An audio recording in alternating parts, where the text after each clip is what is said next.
sinasabi ko kanina na kaya kung ginawa yung recipe na to para mawala na yung mga pinoproblema natin sa mga dating bondan. Kaya this is the perfect recipe ng bondan. So yung sagot ba niya tama or mali? Dapat nasagot ko, hindi umiyak si Wendy. Ay, mali yung answer. Okay. Yung solusyon daw kasi. Oo. So, pwede na. If in case, Sa mga first yes, pwede. Ayan. Congratulations! Kaso yung pag-add kasi ng bondan, hindi siya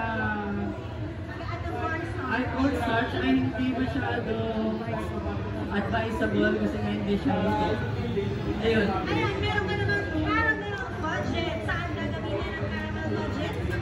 Wow, Ano palaman. madalas mo ang cake na ginagawa? No, yes, kasama ko dyan. Magpapabida ka with Bakersfield Baka budget. naman may champagne.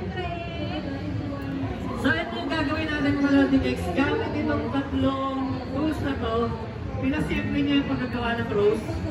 Siyempre, using whipped bondan.